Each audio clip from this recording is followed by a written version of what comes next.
Ele já chegou frio, e eles sabiam disso. No banco de trás daquele carro, o que havia não era uma criança em emergência, mas um corpo que já não pertencia mais a este mundo.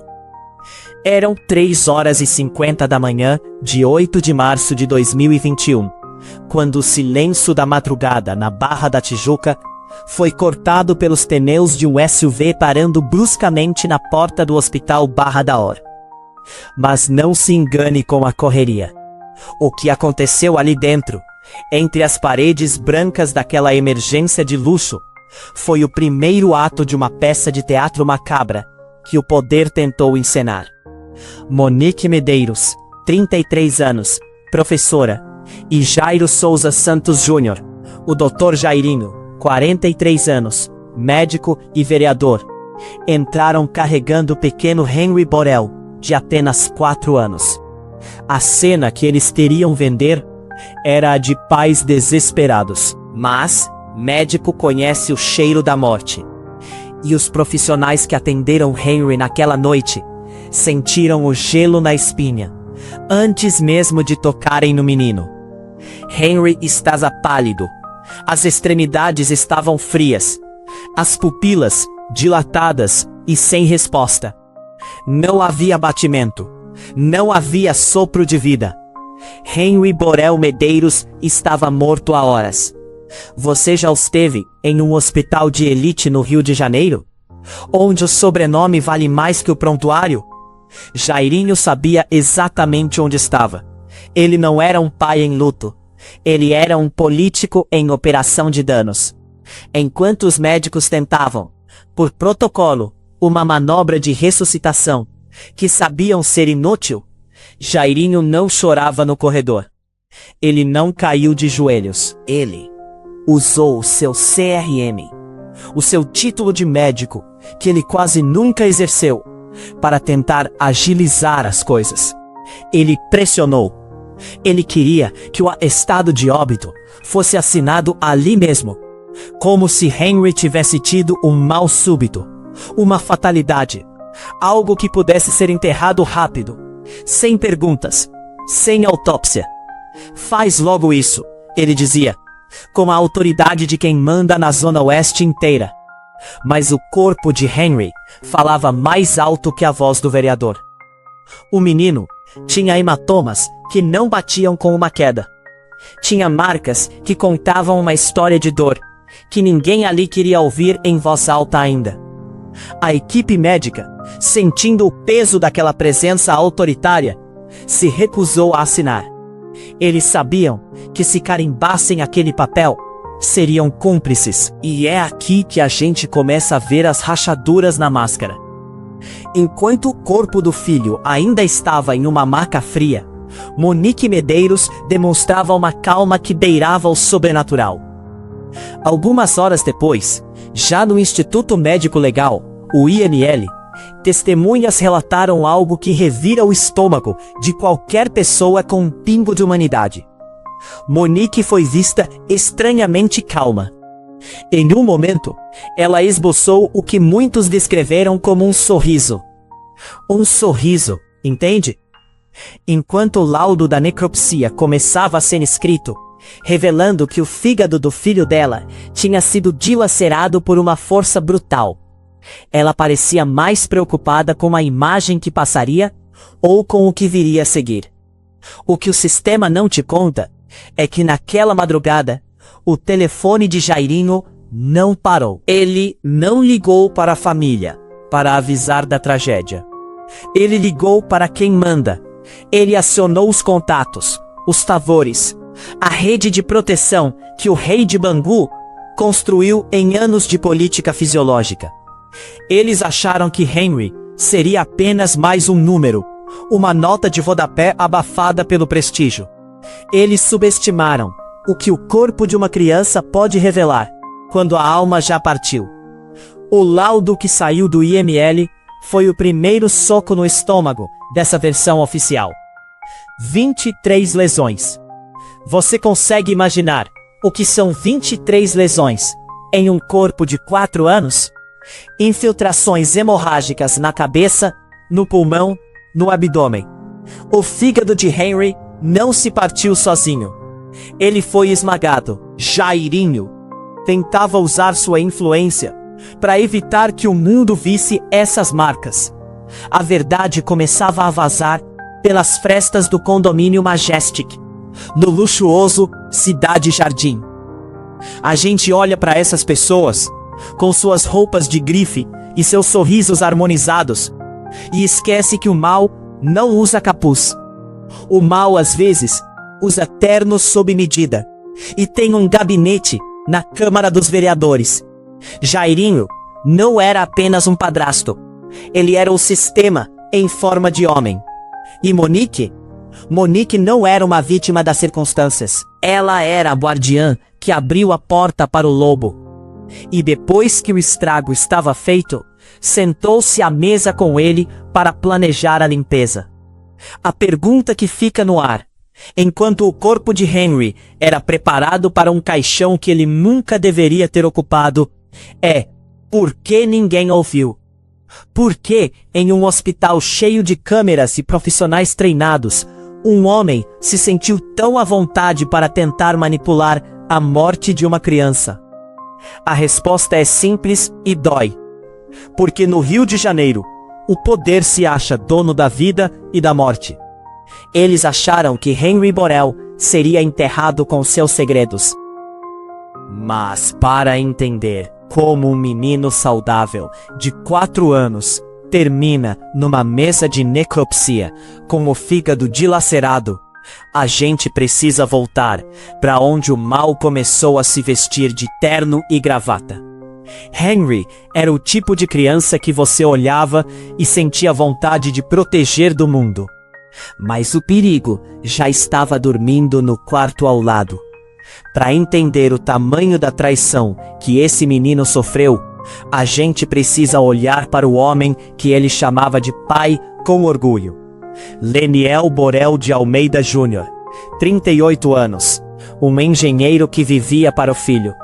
Henry era o filho perfeito, doce, educado, apaixonado por fantasias de super-heróis. Nas fotos, ele está sempre sorrindo, muitas vezes vestido de Homem-Aranha ou Capitão América, como se acreditasse que, se usasse a roupa certa, nada de ruim poderia alcançá-lo. Leniel e Monique tiveram um casamento que, aos olhos de fora, parecia comum. Mas quando o relacionamento acabou, Monique decidiu que o subúrbio e a vida de professora não eram mais suficientes. Ela queria o topo. E o topo, na geografia do poder carioca, tem nome e sobrenome: Jairo Souza Santos Jr. O Dr. Jairinho não era apenas um vereador de 3 mandatos. Ele era o herdeiro político do Coronel Jairo, um homem cuja influência na zona oeste do Rio é lendária e, para muitos, assustadora. Jairinho era o médico que não precisava de estetoscópio, porque o seu verdadeiro instrumento de trabalho era o telefone e o poder de abrir portas trancadas. Quando Monique se mudou para o apartamento de Jairinho, no condomínio Majestic, na Barra, em janeiro de 2021, ela achou que tinha ganhado na loteria social. Ela trocou a rotina simples pelo luxo, pelas festas da elite, pelos cargos comissionados que o novo namorado conseguia com um estalar de dedos. Mas o preço desse ingresso para a alta sociedade foi pago por Henry, e ele começou a pagar em parcelas de pânico. Você acredita em instinto de criança? Henry acreditava. Toda vez que chegava o momento de sair da casa do pai, Leniel, e voltar para o apartamento da mãe e de Jairinho, o menino se transformava. Ele agarrava o pescoço do pai. Ele vomitava. O corpo de Henry estava tentando avusar, o que a mente dele ainda não conseguia processar. Ele tinha medo do tio, como ele chamava Jairinho. Mas Monique, deslumbrada com o brilho das joias e a promessa de uma vida de rainha, dizia que era manha. Ela dizia que o filho estava sendo manipulado pelo pai. Ela escolheu não ver o óbvio. E aqui entra um detalhe que faz o sangue gelar. Jairino, com aquele sorriso cínico de quem domina qualquer situação, costumava dizer que Henry estava tenso. Ele dizia que o menino precisava relaxar. E como médico, ele tinha a solução perfeita. Ele faria uma massagem para o menino relaxar. Guarde essa palavra. Na linguagem de um predador narcisista, palavras carinhosas costumam esconder atos de uma violência indescritível. Jairino levava Henry para o quarto, trancava a porta e aumentava o som da TV. O que acontecia ali dentro, sob o pretexto de uma massagem, era o treinamento do horror. Leniel via os sinais. Mas como você suspeita que um vereador, um médico, um homem que frequenta as melhores rodas, está torturando seu filho de 4 anos? O sistema é feito para que a gente duvide da nossa própria sanidade, antes de duvidar de um homem poderoso. Monique, por outro lado, sabia. Ela recebia mensagens da babá, dizendo que Henry estava mancando, que Henry tinha medo de ficar sozinho com Jairino, que Henry dizia que o tio dava chutes nele. E o que a mãe fazia? Ela fazia compras. Ela vivia o sonho da Barra da Tijuca, enquanto o filho vivia o pesadelo do quarto fechado. Jairinho é o exemplo clássico do intocável. Ele cresceu vendo o pai mandar e desmandar em Bangu. Ele aprendeu que tudo tem um preço e que todo mundo tem um medo. Ele usava a medicina não para curar, mas como um manual de anatomia, para saber onde bater, sem deixar marcas imediatas. Ele era um sádico que encontrou na omissão de Monique o cenário perfeito para o seu laboratório de dor. Ele não queria apenas o controle sobre Monique. Ele queria o controle sobre a vida que mais importava para ela. Ou que deveria importar. O castelo de cartas estava sendo montado com o sangue de uma criança. De um lado, um pau desesperado, tentando entender por que o filho não queria mais ir para a casa da mãe. Do outro, um casal que brindava ao sucesso político e ao status. Enquanto no quarto ao lado, um menino de 4 anos se encolhia de medo toda vez que ouvia o barulho da chave na fechadura. O que Leniel não sabia é que enquanto ele trabalhava para dar um futuro ao filho, o presente de Harry estava sendo transformado em um laboratório de sadismo. E o pior, o sistema estava pronto para aplaudir o espetáculo e limpar o sangue do chão. Domingo à noite, um condomínio de luxo na Barra da Tijuca, onde o silêncio custa caro e esconde gritos que ninguém quer ouvir. Era dia 7 de março de 2021. Harry tinha passado o dia com o pai, Leniel. Foi um dia feliz, um dia de criança normal. Eles brincaram, comeram pizza. Henry estava em paz. Mas às 19 horas, o relógio do destino começou a correr contra o menino. Leniel entregou Henry para Monique num shopping. O vídeo das câmeras de segurança mostra Henry chorando, agarrado ao pai, recusando-se a ir com a mãe. Foi a última vez que Leniel sentiu o calor do filho. Eles chegaram ao apartamento 201, do bloco 1, do condomínio Majestic. O que aconteceu entre as 20 horas daquela noite e as 3h50 da manhã seguinte é o que a polícia e a perícia levaram meses para reconstruir, tijolo por tijolo, contra a parede de mentiras de Monique e Jairino. A versão oficial do casal? Uma queda da cama. Eles dizem que estavam assistindo a uma série na sala. Henry estava dormindo no quarto deles, e por volta das 3h30, ouviram um barulho seco. Quando chegaram ao quarto, encontraram Henry caído no chão, com os olhos revirados e as mãos geladas. Parece uma tragédia doméstica, certo? Um acidente infeliz.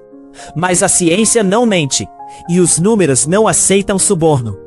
O intervalo entre esse suposto barulho e a chegada ao hospital é o que os investigadores chamam de o intervalo do crime. Foram 39 minutos. 39 minutos para decidir o que fazer com um corpo que já não expirava.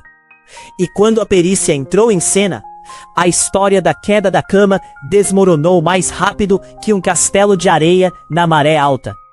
A cama de onde Henry teria caído tinha apenas 60 centímetros de altura. O chão era forrado com um tapete grosso. Agora, me diga, como uma criança de 4 anos cai de uma altura de 60 centímetros e sofre 23 lesões? Como uma queda dessas causa uma laceração no fígado tão profunda que provoca uma hemorragia interna maciça? Como isso causa contusões nos 2 pulmões e infiltrações hemorrágicas no couro cabeludo? A resposta é: não causa. A física é implacável. Para Henry ter aquelas lesões por uma queda, ele teria que ter caído de um prédio ou sido atropelado por um caminhão. A verdade nua e crua, que eles tentaram limpar com alvejante e influência política, é que Henry foi espancado. A perícia biomecânica provou que as lesões foram causadas por ações contundentes e violentas, chutes, socos, joelhadas. O fígado de Henry não se partiu. Ele foi esmagado contra a própria espinha. E enquanto isso acontecia, onde estava a mãe? Onde estava a mulher que deveria ser o escudo desse menino? Ela estava ali, no mesmo apartamento, a poucos metros de distância. Sabe o que é mais revoltante? O tempo. O laudo da necropsia sugeriu que Henry já estava morto há algum tempo quando foi levado ao hospital. O rigor cadavérico já estava começando a se instalar. Isso significa que Monique e Jairinho ficaram no apartamento com o cadáver de Henry, decidindo qual versão contariam, para quem ligariam primeiro, como limpariam a cena. Eles não correram para salvar uma vida. Eles pararam para salvar a si mesmos. A Polícia Civil, liderada pelo delegado Henrique Damasceno, começou a notar algo estranho logo de cara. Por que o apartamento foi limpo tão rápido? Por que uma funcionária foi instruída a passar pano em tudo, antes mesmo da perícia chegar? Por que os celulares não foram entregues imediatamente? O cheiro de queimado exalava daquela família perfeita da Barra. Eles acharam que, por serem quem eram, a polícia faria apenas um BO de acidente doméstico e seguiria em frente. Mas eles esqueceram que, às vezes, o horror é tão grande que nem o dinheiro consegue abafar. Cada lesão no corpo de Henry era um grito silencioso por justiça. O perito que analisou o corpo disse que era impossível não ver que aquilo era uma agressão sistemática.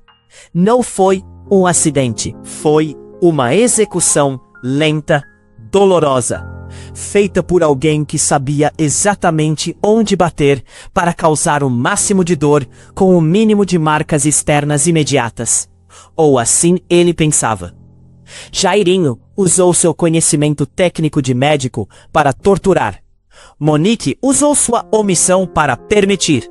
A noite dos 39 minutos não foi sobre uma queda da cama. Foi sobre o momento em que a máscara de um político influente e de uma mãe socialite caiu, revelando o que havia por trás. Um monstro e sua cúmplice. A polícia começou a olhar para aquele apartamento não como um lar em luto, mas como uma cena de crime que alguém tentou limpar rápido demais. E quando eles começaram a cavar, o que encontraram não foi apenas a prova de um assassinato, mas o rastro de um sistema que protegeu Jairinho por décadas, permitindo que ele fizesse outras vítimas antes de chegar ao pequeno Henry. A conta estava começando a chegar, e o preço seria o fim da impunidade que eles tanto prezavam. Você já se perguntou o que acontece Quando um homem que manda numa cidade inteira liga para o governador às 3 da manhã, não é um pedido de ajuda, é uma ordem disfarçada de desespero. Enquanto os médicos do Barrador ainda tentavam entender como uma criança de 4 anos podia ter o corpo destruído daquele jeito, o doutor Jairinho, ou melhor, o vereador Jairo Souza Santos Júnior, de 43 anos, já estava operando o sistema. Ele não estava chorando pelo enteado. Ele estava limpando o rastro de sangue antes mesmo de o corpo esfriar. A primeira ligação não foi para a polícia. Foi para o governador do Rio de Janeiro, Cláudio Castro. Imagine a cena. O estado em crise, milhares de problemas, e o chefe do executivo atende o telefone na madrugada para ouvir um vereador da Zona Oeste dizer que algo terrível aconteceu. Mas o Jairinho não queria conforto. Ele queria que o caso fosse tratado como um acidente doméstico, uma fatalidade de condomínio de luxo, algo que um atestado de óbito rápido pudesse enterrar. Ele tentou usar o CRM dele, o título de médico que ele nunca honrou, para pressionar os colegas de profissão. Ele queria pular a necropsia. Ele queria cremar o Henry. Sabe por que ele queria a cremação? Porque cinzas não falam. Cinzas não mostram as marcas de chutes. Cinzas escondem o fígado dilacerado que a perícia encontraria horas depois. Se ele conseguisse aquela autorização, a verdade sobre o que aconteceu no apartamento 201 do Majestic estaria espalhada pelo vento da Barra da Tijuca na manhã seguinte. E por muito pouco, ele não conseguiu. O que impediu Jairinho não foi a ética das instituições, mas o choque dos médicos que viram o estado do Henry e perceberam que aquilo não era uma queda de cama. Aquilo era um massacre. A gente vive num país onde o CEP e o sobrenome decidem quem vai preso e quem vai para o salão de beleza. E o sobrenome Santos Júnior pesava muito na Zona Oeste. O pai dele, o Coronel Jairo, é uma figura que projeta uma sombra longa sobre o rio, com conexões que chegam onde a lei costuma fechar os olhos. Por isso, a demora estranha da polícia em apreender os celulares foi um sinal claro. Eles tiveram tempo para apagar conversas, tempo para combinar versões, tempo para limpar o apartamento com produtos químicos que apagam vestígios biológicos. O delegado Henrique Damasceno, da 16ª DP, sabia que estava pisando em um campo minado. Cada passo da investigação sofria uma pressão invisível. Advogados caros, figuras políticas circulando nos bastidores, mensagens cifradas chegando por terceiros. Eles acharam que por ser o rei de Bangu, Jairinho era intocável. Eles subestimaram a única coisa que o dinheiro não consegue comprar totalmente: a indignação de quem ainda tem um pingo de humanidade. A versão oficial que eles tentaram empurrar goela abaixo da sociedade era um insulto à inteligência. Disseram que Harry caiu da cama, uma cama de 60 centímetros de altura. Você consegue visualizar isso? Uma criança saudável morrendo com 23 lesões porque caiu de uma altura que não mataria nem um copo de vidro. Eles mentiram na nossa cara porque estavam acostumados a mentir e serem acreditados. Eles acreditavam que o sistema era um balcão de negócios onde a vida de um menino de 4 anos era a moeda de troca.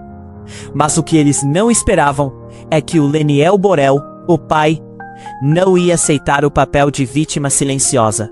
Enquanto Jairinho usava o telefone para ligar para poderosos, Leniel usava o dele para registrar cada contradição, cada olhar frio de Monique. O sistema tentou proteger os seus, mas deixou uma ponta solta. E essa ponta solta era o orgulho cego de quem acha que a lei só serve para os pobres. Eles esqueceram que a tecnologia guarda segredos que nem o dinheiro, nem o cargo político podem apagar totalmente. O castelo de cartas estava de pé, mas o vento estava começando a soprar de um lugar que eles não controlavam: o lixo digital. O que a Terice encontrou na lixeira de um iPhone provou que Henry não morreu em um dia. Ele foi morto aos poucos, com o consentimento de quem deveria dar a vida por ele. Sabe aquele sentimento de que tem algo errado, mas você não tem a prova? A prova estava lá, escondida entre gigabytes de conversas, que Monique Medeiros, de 33 anos, achou que tinha deletado para sempre. Ela não contou com a persistência dos peritos da Polícia Civil, que mergulharam no subsolo digital daquele casal. No dia 12 de fevereiro, quase um mês antes daquela noite fatal, o Henry já estava gritando por socorro, através de sinais que a mãe decidiu ignorar. A babá, Tainá de Oliveira Ferreira, mandou mensagens em tempo real para Monique. O Henry está mancando. O Jairinho trancou ele no quarto com o som alto. O menino está com um galo na cabeça.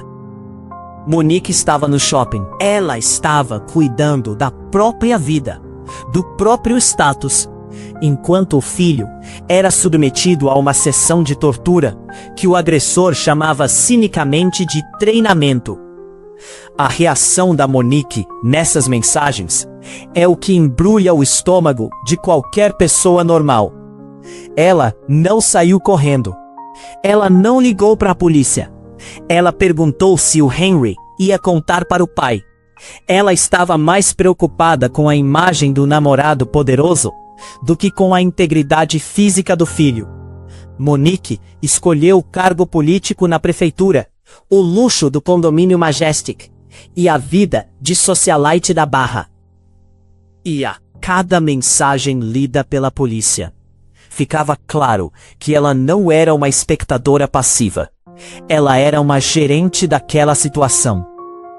Você consegue imaginar o que é para uma criança de 4 anos ver a mãe chegar em casa e, em vez de um abraço, receber um olhar de quem quer que ele fique quieto? Henry vomitava antes de ir para a casa da mãe. O corpo dele já estava rejeitando aquele ambiente, antes mesmo de o fígado ser rompido. E o que a Monique fez no dia seguinte ao enterro do próprio filho? Ela foi ao salão de beleza. Ela fez as unhas. Ela queria estar bonita para as câmeras. Enquanto Leniel estava em pedaços no IML, ela estava preocupada com o corte de cabelo e com a melhor luz para as fotos que sairiam na imprensa. Essa é a camada oculta que o poder tentou abafar. Não foi apenas um crime de um homem violento. Foi um crime de conveniência. Havia interesses políticos em jogo. Jairinho não era apenas um vereador. Ele era uma peça-chave na engrenagem que controla o Rio de Janeiro. Investigar Jairinho a fundo significava mexer em vespeiros que muita gente grande preferia deixar quietos. Por isso que certas linhas de investigação sobre o histórico dele demoraram tanto para aparecer. Por que ninguém olhou para as ex-namoradas antes? Por que os gritos de outras crianças em outros apartamentos foram silenciados por acordos financeiros e ameaças? A verdade é que o Henry foi sacrificado no altar da ambição de uma mulher que queria ser rainha e de um homem que se sentia um deus. As mensagens recuperadas mostraram que Monique sabia de tudo. Ela sabia das massagens, o código macabro para os chutes. Ela sabia que o filho estava sendo quebrado por dentro. E ela decidiu que o silêncio valia o preço de uma vida de luxo. A pergunta não era mais se Jairinho era um monstro, mas sim, quantas outras crianças passaram por aquele quarto antes de Henry? E por que o sistema permitiu que ele continuasse livre para caçar? A gente precisa ter coragem agora para falar sobre o que acontecia naqueles 4 minutos em que a porta do quarto se trancava e o som da TV era aumentado. Não era um acidente, era um método. Jairinho não agia por impulso. Ele agia com a precisão de quem conhece a anatomia humana e sabe onde bater para doer sem deixar marcas imediatas. Lembra do detalhe da massagem que eu mencionei lá atrás? Pois é, agora a peça se encaixa de um jeito aterrorizante. Duas ex-namoradas de Jairinho criaram coragem para falar depois que o Henry morreu. E o relato delas é um roteiro de terror que se repete. Ele fazia exatamente a mesma coisa. Ele pegava as crianças, filhos dessas mulheres, e as levava para um quarto. Ele dizia que ia fazer uma massagem para elas relaxarem. E lá dentro, ele aplicava golpes de artes marciais, chutes e pressões em pontos vitais. Uma dessas crianças, anos antes, chegou a ter o fêmur quebrado. Outra desenvolveu um pavor paralisante de ficar sozinha com ele. E o que aconteceu com essas denúncias na época? Elas foram enterradas, abafadas por dinheiro ou pelo medo de um homem que tinha a polícia e a milícia no bolso. O treinamento que ele impunha ao Harry era uma tentativa de quebrar o espírito do menino. Ele queria que o Harry tivesse medo dele, mas que não deixasse transparecer para o pai, o Leniel. Era uma tortura psicológica e física refinada. Jairinho usava o fato de ser médico para monitorar os danos. Ele sabia até onde podia ir.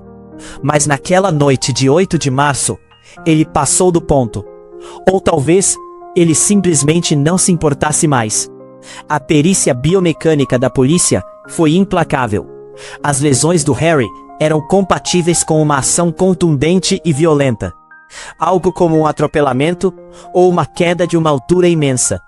Mas o Harry não saiu do apartamento. O atropelamento aconteceu dentro do quarto, entre a cama e a parede. E enquanto Henry agonizava, onde estava a Monique? Ela estava lá. Ela estava no apartamento. Ela ouviu o barulho. Ela ouviu o barulho seco, que ela mesma descreveu no depoimento, mas que depois tentou suavizar. A reconstituição policial provou que era impossível ela não saber o que estava acontecendo. O sorriso de Monique no IML, aquele registro que chocou o Brasil, não era o tique nervoso. Era o rosto de alguém que já tinha se desprendido de qualquer laço de maternidade para se tornar uma sócia do crime. Ela estava ali para garantir que a versão do acidente colasse. Jairinho não era um médico salvando vidas. Ele era um predador, usando o conhecimento da anatomia humana para torturar sem deixar marcas imediatas. Ele sabia que o fígado é um órgão denso, que pode se romper com um impacto seco e causar uma hemorragia interna lenta e letal. Ele assistiu o Henry morrer. Ele cronometrou o tempo. Houve um intervalo de horas entre o momento das agressões e a chegada ao hospital. Horas em que eles poderiam ter salvo o menino, mas preferiram esperar que ele parasse de respirar para que não pudesse contar quem o tinha machucado. O quarto do treinamento virou o quarto da execução. Você acha que o caso acabou porque eles foram presos? No Brasil, a prisão é só o começo de um jogo de xadrez, onde o dinheiro compra o tempo, e o tempo apaga a memória. Hoje, o doutor Jairinho e Monique Medeiros aguardam o júri popular, mas o caminho até lá foi pavimentado com manobras jurídicas que mostram como o sistema é generoso com quem tem recursos. Monique chegou a conseguir prisão domiciliar, vivendo em um endereço secreto, longe das grades que o senso comum diz que ela merece. Jairinho, mesmo atrás das grades, luta para manter sua influência, tentando desqualificar cada prova, cada perícia, cada testemunha. A lei Henry Borel foi sancionada, tornando o crime contra crianças e adolescentes hediondo e aumentando as penas. É um avanço, claro, Mas a lei é apenas um papel, se a estrutura que permitiu a ascensão de um Jairinho continuar intacta. O que mudou de verdade nas periferias e nos condomínios de luxo do Rio? Quantas crianças agora mesmo estão sendo levadas para quartos onde o som da TV está alto demais? O caso Henry Borel, esposa ferida aberta de uma sociedade que tolera o abuso quando ele vem acompanhado de um terno bem cortado e de uma conta bancária recheada. Leniel Borel hoje vive para manter viva a memória do filho e para garantir que o que aconteceu com ele não seja esquecido. Ele é o rosto de um luto que se transformou em luta, mas ele é uma exceção. A maioria das famílias destruídas por monstros protegidos pelo poder não tem voz, não tem acesso à mídia, não tem como enfrentar o exército de advogados que o sistema providencia para os seus. O Henry Frio, no Hospital Barra d'Or, é o retrato de um país que esfriou para a dor dos mais vulneráveis. Enquanto você ouve isso, o processo continua arrastando os pés pelos corredores do tribunal. Eles apostam no cansaço. Eles apostam que a próxima tragédia vai fazer você esquecer o rosto do menino de fantasia de super-herói. Henry Borel não é apenas uma vítima. Ele é o espelho de um país onde o poder político se acha dono da vida e da morte. Onde uma mãe pode ir ao salão de beleza enquanto o filho é autopsiado. A gente não pode fechar os olhos. Nunca mais. Olhe para a foto do Henry. Agora olhe para os políticos da sua região. Você realmente confia neles? Você acredita que a justiça vai ser feita até o fim? Ou que, mais uma vez, o sistema vai encontrar um jeito de